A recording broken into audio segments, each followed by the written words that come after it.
Dictation start होगी 3 second बाद। यदि किसी मामले में धारा 132 के अनुसार उच्च न्यायालय के किसी निर्णय, डिक्री या अंतिम आदेश के संबंध में जो दीवानी, फौजदारी या अन्य कार्यवाहियों से संबंधित अपील उच्चतम न्यायालय में की जाएगी, उच्च न्यायालय यह सत्यापित कर सकता है कि विवादित मामला संविधान की व्याख्या से संबंधित किसी सारभूत विधिक प्रश्न को समाविष्ट करता है।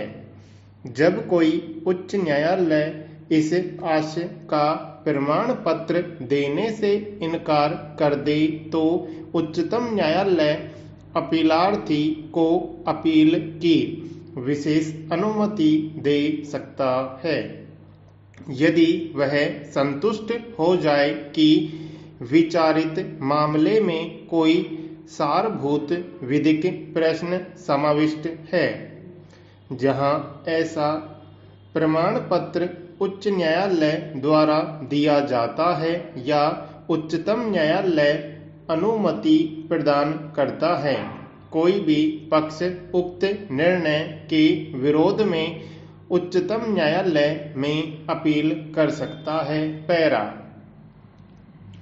दीवानी मामलों में सुप्रीम कोर्ट में की गई अपील भारतीय दंड संहिता की धारा 133 के अंतर्गत होगी, जो उच्च न्यायालय के निर्णय, डिक्री या अंतिम आदेश के विरुद्ध होगी। इसके अतिरिक्त धारा 136 के अंतर्गत विशेष अनुमति से तथा धारा 132 के अंतर्गत संवैधानिक आधार पर भी ऐसी अपीलें दायर होंगी। अपील हेतु उच्च न्यायालय को यह प्रमाणित करना होगा कि विचारित मामले में सामान्य महत्व का कोई सारभूत विधिक प्रश्न निहित है तथा उच्च न्यायालय की राय में उस प्रश्न का निर्णय उच्चतम न्यायालय द्वारा होना चाहिए। वादों के मूल्यांकन के आधार पर उच्चतम न्यायालय में अपील के अधिकार को संविधान संशोधन अधिनियम 1972 द्वारा विलुप्त कर दिया गया है। फौजदारी मामलों में सुप्रीम कोर्ट में तभी अपील हो सकती है जब उच्च न्यायालय ने अपील के बाद किसी अभियुक्त की दोष मुक्ति के आदेश को उलट दिया है तथा उसे मृत्यु दंड दे दिया है। उच्च न्यायालय ने किसी मामले को अधीनस्थ न्यायालय से अपने पास विचारण हेतु मांग लिया है और अभियुक्त को दोषी पाकर उसे मृत्यु दंड दे दिया है। उच्च न्यायालय यह प्रमाणित कर देता है कि निर्णीत मामला उच्चतम न्यायालय में अपील के लिए उपयुक्त है।